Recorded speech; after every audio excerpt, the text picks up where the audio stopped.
Aujourd'hui, dans le monde, vous avez réduit le mot relation à cela. Une relation est entre deux corps.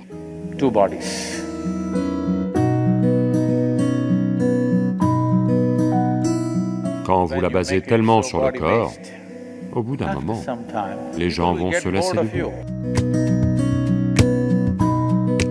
Avant d'établir une quelconque relation, n'importe quel genre, vous devez établir ceci. Donnez-vous une chance et voyez.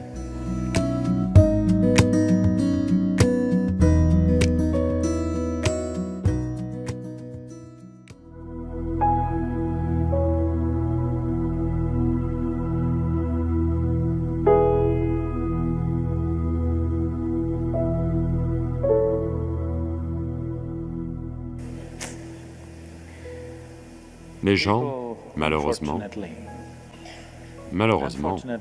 mettent fin à leur vie pour diverses raisons.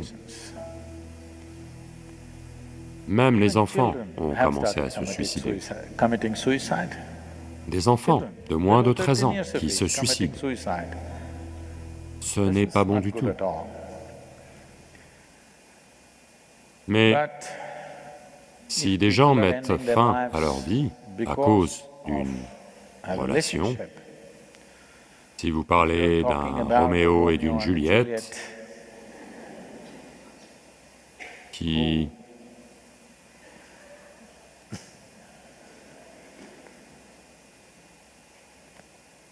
étaient dans un certain état de romance qui leur a donné le sentiment qu'il vaut mieux mourir l'un pour l'autre que vivre l'un pour l'autre. S'ils avaient vécu, on ne sait pas.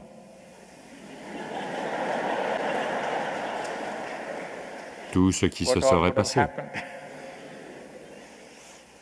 Beaucoup de choses peuvent arriver, vous savez. Malheureusement, beaucoup de relations magnifiques ne se terminent pas toujours de façon magnifique. Parce que, soit par suicide, soit naturellement, l'un d'eux va mourir. Mais les émotions se sont enflammées à tel point que vous voulez prendre votre propre vie, ce qui est mieux que de vouloir prendre la vie de l'autre. Oui. Quand les gens, leurs émotions s'enflamment, certains veulent prendre la vie de l'autre. Certains veulent prendre leur propre vie. Prendre votre propre vie n'est pas une bonne chose, mais un peu mieux que de prendre une autre vie. Non? Parce que ce n'est pas à vous de décider si l'autre doit vivre ou non. Donc, blague à part, c'est terrible que des gens qui se sont connus pendant si longtemps, des gens qui semblaient s'être compris, des gens qui ont partagé beaucoup de choses merveilleuses ensemble, deviennent si méchants l'un envers l'autre. Tout le monde ne se suicide peut-être pas, mais beaucoup de gens deviennent super amers l'un envers l'autre.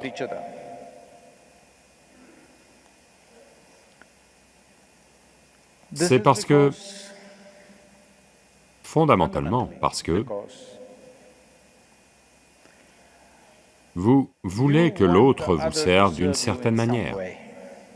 Quand cela vous est refusé, vous devenez fou. Donc, vous voulez quelqu'un d'autre pour partager. Dès l'instant où cette idée entre, vous devez comprendre que vous avez planté des graines de conflit. Quand cela va s'enflammer est une question de situation. Tout a besoin de l'aide d'une situation. Mais si vous pensez que l'autre personne doit être votre source de joie, ou quoi que ce soit d'autre pour vous, alors un jour, ça va mal tourner. Est-ce que ça tourne mal à l'extérieur, ou ça pourrit à l'intérieur et continue indéfiniment, c'est autre chose. mais ça va mal tourner. Les relations, premièrement, je ne sais pas quand vous vous êtes tellement occidentalisé que pour vous aujourd'hui le mot « relation » veut dire que ça doit être une relation basée sur le corps. Pourquoi? Il y a toutes sortes de relations. Ai-je une relation avec vous tous là, tout de suite? Pas corporelle, mais c'est quand même une relation, n'est-ce pas? Donc, dans ce pays, quand on disait « relation », il y a quelque temps, à part pour ceux d'entre vous qui viennent des villes maintenant, quand on disait « relation », on voulait dire nos parents, nos frères et sœurs, nos amis, peut-être un mari, peut-être une femme, peut-être des enfants, peut-être diverses relations. Mais aujourd'hui dans le monde, vous avez réduit le mot « relation » à cela. Une relation est entre deux corps, quelque chose à voir avec le corps. Ceci est une façon très pauvre de comprendre une relation. C'est une importation américaine. Je suis sûr que Mumbai et Delhi s'y sont mis en grand. Les jeunes sur Facebook s'y sont mis. Mais si vous allez à Chennai ou Coimbatore et que vous dites « relation », ils vont vous demander « quelle relation ?» Parce qu'on a toutes sortes de relations. On a des relations d'affaires, on a des frères et sœurs, on a des amis, on a des parents, on a un époux ou épouse, toutes sortes de choses. Mais dans votre mental, c'est devenu comme ça, et une relation, c'est entre un homme et une femme, ou peut-être aujourd'hui, tant d'autres choses, peu importe, mais essentiellement basé sur le corps. Ce que ça veut dire, c'est que vous régressez. Vous pensez qu'aucune relation n'a de valeur à moins que deux corps ne soient quelque part connectés, que ce soit par le cordon ombilical ou autrement, quelque part ils doivent être connectés, alors seulement la relation a de la valeur. Ceci est un pas en arrière. D'abord, je veux que vous changiez ce que relation veut dire. Il y a toutes sortes de relations qu'on peut avoir dans nos vies, et permettez qu'il en soit ainsi. Donc, vous parlez essentiellement de 10, 15 ans, c'est-à-dire une relation physique. Le physique n'est pas la seule relation. Il y a bien d'autres types de relations dont un être humain est capable. Des relations exclusivement physiques pour les autres créatures. Elles ne sont pas capables de se connecter autrement que par leur corps. Oui? Oui ou non? Les autres créatures ne savent pas comment se connecter à quoi que ce soit, à moins de s'y connecter avec leur corps. Un être humain est capable de se connecter de très nombreuses façons, pas juste par le corps. Maintenant, ceci n'est pas une relation corporelle, ceci n'est pas une relation de sang, c'est une relation de lumière. Jamais dans ma vie, je n'ai à venir même vous toucher. Mais il y a quand même une relation profonde. Oui ou non?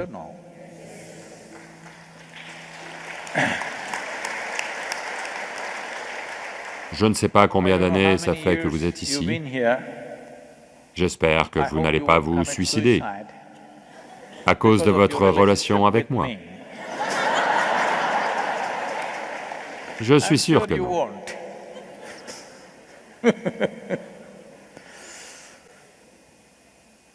Donc, quand vous la basez tellement sur le corps, l'intérêt pour le corps va disparaître au bout d'un moment. Si vous maintenez le corps au premier plan de votre vie, au début, ça peut être attractif. Au bout d'un moment, peu importe quelles sont vos formes, les gens vont se lasser de vous, je veux que vous le sachiez. À moins que vous n'ameniez d'autres dimensions d'être humain, les choses peuvent mal tourner, les choses peuvent mal tourner pour 1 million de raisons différentes, d'accord? Mais cette amertume de vouloir tuer l'autre ou de vouloir vous tuer peut arriver par détresse, pas nécessairement par haine.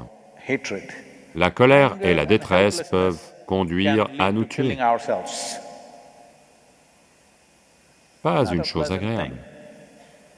Donc, avant de former une quelconque relation, quelle qu'elle soit, vous devez établir ceci. De combien de façons puis-je contribuer à l'autre? Si cela est le seul but. Si vous, oh mais Sadhguru, si je n'arrête pas de contribuer et qu'il ne donne rien, alors vous n'avez pas une relation. Vous avez fait entrer la place du marché dans votre maison. Comment obtenir plus? Comment donner moins et obtenir plus est une place de marché, n'est-ce pas? Sur le marché, c'est considéré intelligent. Si vous donnez moins et prenez plus, si vous voulez une relation authentique, ça doit être comment vous pouvez vous donner complètement, et peu importe, parce que c'est en donnant qu'il y a un épanouissement, pas en prenant. Mais Sadhguru, s'ils exploitent, dans ce cas, vous ne devriez pas être en relation avec une telle personne. Oui. Maintenant, mais c'est plus fort que moi. Qu'est-ce que ça veut dire? Que vous avez vos besoins. Pour satisfaire vos besoins, vous vous êtes mis dedans. Vous devez juste être reconnaissant que quelqu'un réponde à vos besoins. Non, en réalité, vous y êtes allé pour répondre à vos besoins, mais maintenant vous jouez le magnanime, comme si, sans vous, ils ne pouvaient pas vivre. Et les choses vont mal tourner un jour. Quand les choses tournent mal, vous voulez soit les tuer, soit vous tuer. Pas nécessaire. La mort viendra de toute façon. Oui, vous devez juste attendre. Pour tout le reste, vous devez faire quelque chose. Pour mourir, vous devez juste attendre. Tout ce que vous ramassez, votre richesse, votre maison, vos relations, tout, quelque chose que vous avez ramassé en chemin et que vous allez laisser tomber en chemin. Soit vous allez le laisser tomber, soit eux vont le laisser tomber. Il n'y a pas besoin d'en faire d'aussi amer. Bêtise. Vous pouvez prendre du recul et faire des compromis. Non, comment puis-je faire un compromis? Je ne peux pas. Si vous ne pouvez pas plier, vous devez casser, n'est-ce pas? Parce que les relations se sont formées pour répondre à vos besoins. Oui ou non? Si vous comprenez cela en permanence, vous serez reconnaissant, pas en colère, pas amer. Tout ce qui s'est passé, c'est un changement de décor. Si vous avez toujours autant d'amour pour eux, vous devez faire des compromis. Si vous n'avez pas d'amour pour eux, vous devez vous éloigner et faire vos propres bêtises, n'est-ce pas? Oui ou non? Si vous avez de l'amour pour quelqu'un, ça vaut le coup de faire un compromis sur n'importe quelle fichue chose. Si vous n'avez pas d'amour pour eux, il vaut mieux vous éloigner, parce qu'autrement ça va devenir obscène. Être dans une trop grande proximité sans la lubrification d'amour nécessaire va rendre les situations très obscènes. Avant que cela ne devienne obscène, mieux vaut qu'une distance apparaisse. Donc, si vous pensez que vous voulez vraiment mettre un monde entre vous et la personne d'à côté, et que vous voulez vous tuer, je dirais, pourquoi n'attendez-vous pas? Parce que de toute façon, ça va arriver. Où est l'urgence? Et vous pourriez très bien vous en sortir sans l'autre, qui sait?